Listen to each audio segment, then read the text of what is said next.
Welcome to today's Explainer. I am absolutely thrilled you're tuning in because, well, we are unpacking an incredibly fascinating piece of ancient history today. We're going to look at how a person who was literally named Pain used a highly specific three-part framework to completely rewrite their destiny. It's honestly a masterclass in overcoming the limiting labels that society, or maybe even our own families, put on us. So let's just dive right into this. Here is our roadmap for the Explainer today. We'll start with number 1, the power of names. 2, Jabez, born in pain. 3, requesting growth and blessings. 4, asking for God's presence. 5, protection from all harm. And finally, number 6, from nobody to somebody. All right, section 1, the power of names. You know, names carry tremendous weight. They aren't just these arbitrary tags we use to get someone's attention. Historically and culturally, they are profound markers of identity. Take a look at these real, highly unusual Thai names that were actually broadcast on television news. Can you imagine going through life with a name that translates to dead for a long time forgot? Or how about promise likes to lie? I mean, it sounds pretty humorous to us, right? But think about the sheer psychological weight of answering to a joke every single day. The label you wear completely shapes how the world interacts with you, and honestly, how you view yourself. So this brings us to a really critical question I want you to keep in the back of your mind. Does your name, or more broadly, do the labels and past traumas placed upon you actually define your destiny? Are you just permanently boxed in by the starting point you were handed? Well, in biblical antiquity, the answer was a resounding no. But the transformation required a massive shift in identity. Names were considered so powerful back then that to change a person's destiny, a higher power literally had to change their name. Abram, meaning exalted father, became Abraham, the father of many nations. Jacob, which implies a deceiver, became Israel, one who wrestles with God. Simon was renamed Peter, which means the rock. That shift in the name, it signaled a complete, fundamental shift in their future.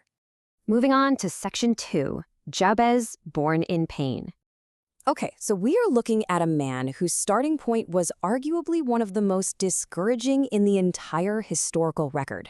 The name Jabez, pronounced Jabez in Hebrew, literally translates to pain or sorrow. The text actually notes that his mother named him this because she bore him in agonizing pain. In a culture where names are prophetic, she essentially branded her child with a cursed identity right out of the gate. Every time he was called for dinner, every time he made a new friend, he was introduced as pain.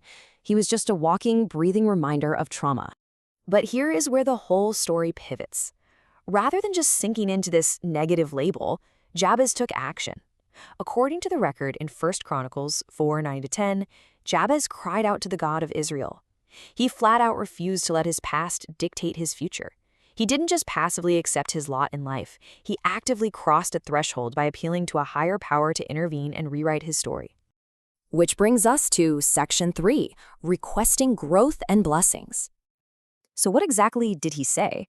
Well, his prayer is essentially a masterclass in structured requests. It's built on 3 distinct pillars: a request for growth, a plea for divine presence, and a demand for protection. We are going to dive deep into each of these specific elements right now. The absolutely crucial point of the first request starts with an ancient word. Jabez asks God to bless me indeed. Now, the Hebrew root word used here for bless is barak. And listen, this doesn't mean standing tall, pounding your chest, and demanding riches. Not at all. Barak represents a posture of kneeling. It is an act of yielding to a higher power, deliberately making oneself ready to receive an outpouring of blessing. It's an attitude of absolute surrender before asking for any kind of expansion. Right after that posture of yielding, Jabez asks to enlarge my territory. Now, in the ancient context, this absolutely meant expanding physical land borders.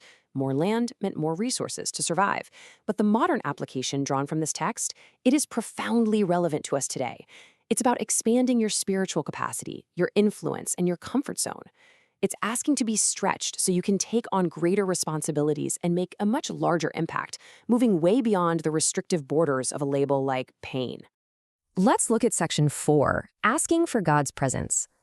So growth is great, right? But growth brings brand new challenges. Jabez knew that if his territory was expanded, he would be stepping into completely uncharted territory. So he followed up his request for growth with a very specific, very important plea. Let your hand be with me. He was asking for God's presence and guidance to navigate this unknown new space. He knew, for sure, that expanded influence without divine guidance was just a recipe for absolute disaster. Think about how directly this applies to us. Whenever we step out of our comfort zones, whether that's starting a new job, a new relationship, or a completely new phase of life, fear is a totally natural byproduct. It's terrifying to walk into the unknown. But asking for this divine presence, this hand, to be with you, is a way of ensuring that you literally never walk into those new territories alone or unprotected. It fundamentally shifts the burden of success off your shoulders alone into a partnership with a higher power. Section 5. Protection from all harm. Now we reach the final and perhaps the most vital part of the whole framework, the request for protection. Jabez prayed, "Keep me from harm." The sources we're analyzing break this kind of comprehensive protection down into 3 distinct areas. First, physical safety, keeping the actual body from literal danger. Second, mental peace, a kind of tranquility that surpasses human understanding, guarding against things like anxiety and depression. And third, spiritual protection, shielding the very core of one's identity from negative forces and despair. And honestly, this brings us to the absolute brilliance of this final request. Jabez specifically asks to be kept from harm so that he would not suffer pain. Do you see what he did right there? By asking to be kept from pain, Jabez directly confronted the curse of his own name. He essentially said, "Look, my name is pain, but I refuse to let pain be my experience." He used his request for protection to actively reverse the label he was born with. Just brilliant. Finally, Section 6, from nobody to somebody. Let's examine the outcome of this hero's journey. The historical text concludes with a simple but absolutely staggering statement. God granted his request.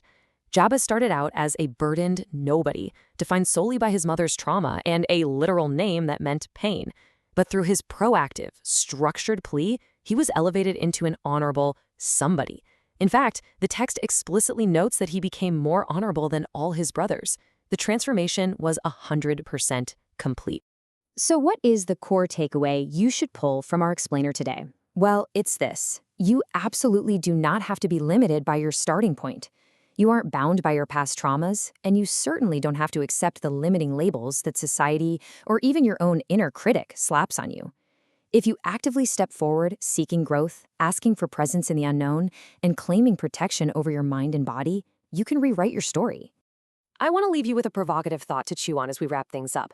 What negative label will you lay down today? Because we all have them, right? But just like Jabez, you have the agency to cry out, to demand a broader territory, and to finally step out of a painful past into a profoundly blessed future. Thank you so much for joining me for this explainer, and I seriously can't wait to dive into our next topic with you.